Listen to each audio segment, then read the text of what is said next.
కి మనందరికీ తెలిసినట్టే unprecedented rainfall అండి. 2-3 రకాలుగా విజయవాడ ఇబ్బంది పడింది గత 4-5 రోజుల్లో. ఒకటి, ఒకే రోజు మీరు శుక్రవారం శనివారం రోజు చూసుంటే 26 సెంటీమీటర్ల వర్షపాతం 200 సంవత్సరాల రికార్డెడ్ హిస్టరీలో. మేము సిపిఓ దగ్గర డేటా కూడా చెక్ చేసాము. 200 సంవత్సరాల రికార్డెడ్ హిస్టరీలో ఎప్పుడు ఒకే 24 గంటల వ్యవధిలో 26 సెంటీమీటర్ల వర్షపాతం ఎప్పుడు విజయవాడలో కానీ కృష్ణా జిల్లాలో కానీ నమోదు కాలేదు. సో అంత పెద్ద ఉపద్రవంలాగా పడిన వర్షాన్ని నుంచి కోలుకునే ముందే ఒకవైపు బుడమేరుకి పైన రెగ్యులేటర్ నుంచి కృష్ణానదిలోకి వెళ్తూ ఉండగానే గండిపడి ఒక 40,000 క్యూసెక్లు సడన్ గా సిటీ మీదకి పడ్డాయి. దాని నుంచి కూడా తేరుకునే ముందే కృష్ణా నదిలోకి 11,90,000 క్యూసెక్లు, అది కూడా రికార్డెడ్ హిస్టరీలో ఎప్పుడూ లేని విధంగా. సో 3 రకాల ఉపద్రవాలు ఒకే రోజున విజయవాడ మీద పట్టడం వల్ల ఎవరు ఊహించని విధంగా విజయవాడ ఫ్లడ్డింగ్ జరిగిపోయింది. Very unfortunate.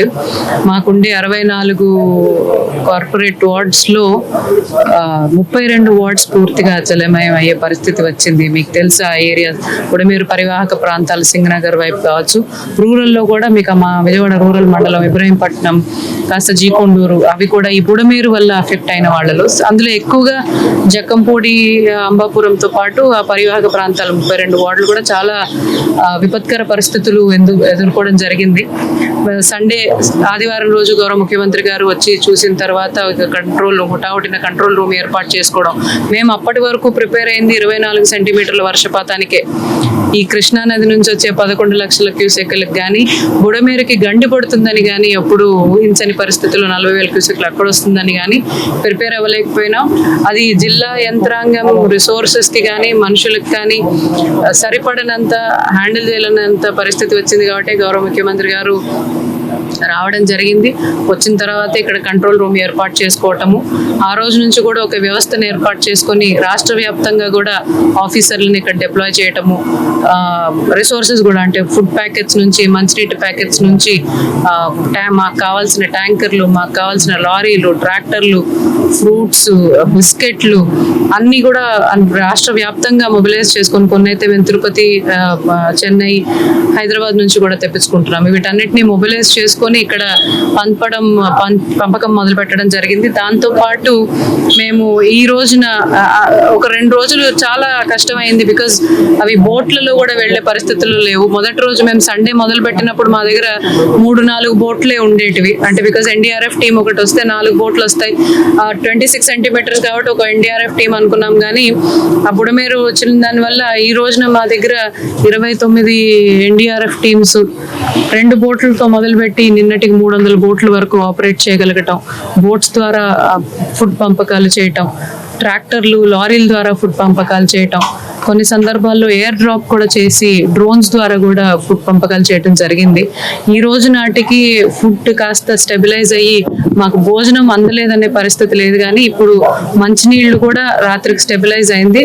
బ్రెడ్ లాంటివి అడగటం, మెడికల్ కిట్స్ అడగటం అనేది ఇప్పుడు జరుగుతోంది. ఇప్పుడు మీరు చూస్తే ఈ రోజు ఉదయం నాటికి ఇన్ ఆల్మోస్ట్ 26 వార్డ్స్ చాలా వరకు రిసీడ్ అయిపోయినా ఇంకా ఆ జక్కంపూడి, అంబాపురం, సింగ్ నగర్ లో Nandamuri colony, Paipul road, Vambay colony, Kandriga లాంటి ప్లేసెస్ ఇంకా ఇనండేట్ అయి ఉన్నాయి. సో లెవెల్స్ ఆఫ్ ఇనండేషన్ తగ్గిన దగ్గర అంతా శానిటేషన్ చేసుకుంటా రావటం మొదలు పెట్టాము. కానీ ఇనండేషన్ ఇంకా కాస్త ఉంది. దానికోసము రిసోర్సెస్ ని మనము మొబిలైజ్ చేసుకొని టీమ్స్ వేసుకొని సుమారుగా ఇప్పుడు చూస్తే మీరు శానిటేషన్ వర్కర్లు సుమారుగా 10,000 మంది ఇక్కడ పనిచేస్తున్నారు. డ్రింకింగ్ వాటర్ సప్లై ఈ రోజే రెస్టోరేషన్ అవుతోంది. ఆ 4-5 వార్డ్స్ తప్ప మిగిలిన వార్డ్స్ లో ఎలక్ట్రిసిటీ రెస్టోరేషన్ కూడా రాత్రి జరిగింది. నీళ్లు నిలబడి ఉన్న దగ్గర తప్ప ఎలక్ట్రిసిటీ రెస్టోరేషన్ కూడా జరిగింది. పరిస్థితులు ఇలాగే ఉంటే, ఇప్పుడే మబ్బులు పెడుతున్నాయి పరిస్థితులు, కానీ ఇలాగే ఉంటే ఆ బుడమేరు క్యాచ్మెంట్ ఏరియాలో పైన ఇంకా వర్షపాతం ఎక్కువగా లేకపోతే నార్మల్సీ ఈ రోజు రాత్రికి రావచ్చని అనుకుంటున్నాము. మీకు తెలుసు మేజర్ 3 గంటలు పడ్డాయి బుడమేరులో. అందులో 2 గంటలు రాత్రికి క్లోజ్ చేశారు, ఒకటి ఈ రోజు జరుగుతోంది. అది కానీ పూర్తిగా క్లోజ్ చేసే పరిస్థితి వస్తే మాత్రము ఇంకా ఇప్పుడు ఏదైతే ఫ్లో ఉందో 4-5 8,000 క్యూసెక్లు ఇంకా రోజు ఫ్లో అవుతోంది కదా ఆ గండి ద్వారా, అది తగ్గిపోయే అవకాశం ఉంటుంది. సో దాని మీదనే మొత్తం అందరూ కూడా పనిచేస్తున్నారు. టుడే వి స్టాండ్ ఒక మనకు కొంచెం తెరపు ఏమిటంటే అండి, కృష్ణానదిలో నీటి ప్రవాహం మీరు చూసారు, 11 లక్షల నుంచి 1,90,000కి తగ్గిపోయింది. సో హ్యాండిలబుల్ స్టేజ్కి, అది నార్మల్సీకి వచ్చేసింది. వర్షపాతం మనకి రోజు డ్రిజిల్ ఉన్నా కానీ ఏ రోజున కూడా గత 3 రోజులుగా కూడా 2 mm, 3 mm, 4 mm కంటే ఎక్కువ లేదు. సో వర్షపాతం గొడవ లేదు, కృష్ణానది గొడవ లేదు. బుడమేరుదే ఆ గండి పూర్తి చేస్తే అది కూడా ఉండదు. ఈ రిలీఫ్ మెజర్స్ అవన్నీ మేము కానీ ఈ రోజుకి కంప్లీట్ చేయగలిగితే రేపటి నుంచి ఎన్యూమరేషన్ చేసుకొని ఫుల్లీ డ్యామేజ్డ్ హౌసెస్ ఎన్ని, పార్షియలీ డ్యామేజ్డ్ హౌసెస్ ఎన్ని అని నిర్ణయం చేసుకొని వాళ్ళకి రిలీఫ్ మెటీరియల్, రిలీఫ్ మనీ కూడా సీఎం గారు నిర్ణయించిన స్కేల్ ప్రకారము డిస్ట్రిబ్యూషన్ చేయటం జరుగుతుందండి. సో ఈ ప్రస్తుతానికి అన్ని కూడా గత 5 రోజులుగా పగలు రాత్రి కూడా ఇక్కడే కంట్రోల్ రూమ్ లో ఉండి, బికాస్ బయట నుంచి స్పెషల్ ఆఫీసర్స్ వచ్చినా జిల్లా యంత్రాంగం వారికి అందుబాటులో లేకపోతే వారికి ఏ చిన్న అవసరం ఉన్నా కానీ మా వైపే చూస్తారు. సో వారి అందుబాటులో ఉండటం, వాళ్ళకి కావాల్సిన రిసోర్సెస్, వాళ్ళకి కావాల్సిన ప్రాంతాల మీద అవగాహన తీసుకురావటం కావచ్చు, వాళ్ళు ఇప్పుడు మా వాళ్ళతోనే పని చేయించాలి. సో మా వాళ్ళు ఎవరు అని వాళ్ళకి తెలియాలన్నా కానీ నేను అందుబాటులో అందరికీ ఉండాల్సి వస్తుంది. కాబట్టి కంట్రోల్ రూమ్ లోనే మాకు డ్యూటీ వేయడం జరిగింది. సీఎం గారు కూడా ఓవరాల్ టీమ్ కోఆర్డినేషన్ జిల్లా కలెక్టర్కి ఇచ్చారు. సో స్పెషల్ ఆఫీసర్ దగ్గర నుంచి అందరికీ కోఆర్డినేషన్ జిల్లా కలెక్టర్ వేయమన్నారు. కాబట్టి కంట్రోల్ రూమ్ లో 24 hours ఉంటూ ఆల్ టీమ్స్ తో, ఫుడ్ టీమ్స్ కావచ్చు, వాటర్ టీమ్స్ కావచ్చు, శానిటేషన్ టీమ్స్ కావచ్చు, డ్రోన్ టీమ్స్ కావచ్చు, ఇరిగేషన్ టీమ్స్ కావచ్చు, ట్రాక్టర్లు, ట్రాన్స్పోర్టేషన్, ఆల్ టీమ్స్ కి కూడా ఇక్కడ మేము సహకారం అందించడం జరుగుతుందండి. వీఆర్ ఎక్స్పెక్టింగ్ నార్మల్సీ ఈ రోజు వచ్చేస్తే రేపటి నుంచి మేము ఎన్యూమరేషన్ చేసుకోవచ్చు అని. Unfortunately in this entire incident 24 మందిని మనం కోల్పోయాము. పోస్ట్ మార్టమ్స్ చేసి వాళ్ళందరి డీటెయిల్స్ కూడా కలెక్ట్ చేసుకోవటం జరిగింది.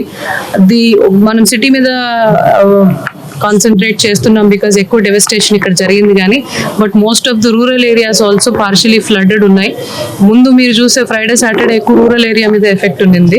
సో అక్కడ crop enumeration, crop damages enumeration, అక్కడ ఎన్యూమరేషన్ కూడా ఈ జీవో రాగానే సీఎం గారు ఎంత రిలీఫ్ కి డిక్లేర్ చేస్తారో దాని అనుగుణంగా ఎన్యూమరేషన్ కూడా ఒక రోజులో కంప్లీట్ చేయగలిగితే రేపటి నుంచి ఎన్యూమరేషన్ చేసుకొని ఫుల్లీ డ్యామేజ్డ్ హౌసెస్ ఎన్ని, పార్షియలీ డ్యామేజ్డ్ హౌసెస్ ఎన్ని అని నిర్ణయం చేసుకొని వాళ్ళకి రిలీఫ్ మెటీరియల్, రిలీఫ్ మనీ కూడా సీఎం గారు నిర్ణయించిన స్కేల్ ప్రకారము డిస్ట్రిబ్యూషన్ చేయటం జరుగుతుందండి.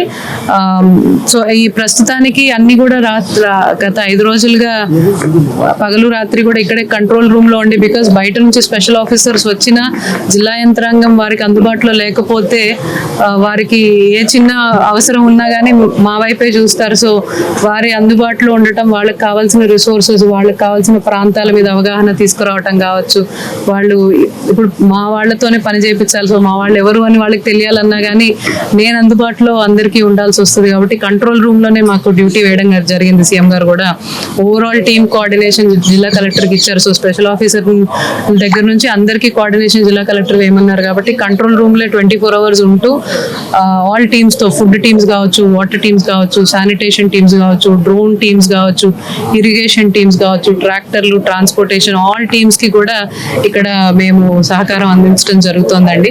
వీఆర్ ఎక్స్పెక్టింగ్ నార్మల్సీ ఈ రోజు వచ్చేస్తే రేపటి నుంచి మేము ఎన్యూమరేషన్ చేసుకోవచ్చు అని. Unfortunately in this entire incident 24 మందిని మనం కోల్పోయాము. పోస్ట్ మార్టమ్స్ చేసి వాళ్ళందరి డీటెయిల్స్ కూడా కలెక్ట్ చేసుకోవటం జరిగింది. మనం సిటీ మీద కాన్సన్ట్రేట్ చేస్తున్నాం బికాజ్ ఎక్కువ డెవస్టేషన్ ఇక్కడ జరిగింది కానీ, but most of the rural areas also partially flooded ఉన్నాయి. ముందు మీరు చూసే ఫ్రైడే సాటర్డే ఎక్కువ రూరల్ ఏరియా మీద ఎఫెక్ట్ ఉండింది. సో అక్కడ crop enumeration, crop damages enumeration, అక్కడ ఎన్యూమరేషన్ కూడా ఈ జీవో రాగానే సీఎం గారు ఎంత రిలీఫ్ కి డిక్లేర్ చేస్తారో దాని అనుగుణంగా ఎన్యూమరేషన్ కూడా ఒక రోజులో కంప్లీట్ చేసి ప్రజలకి సహాయం చేస్తామండి. Thank you.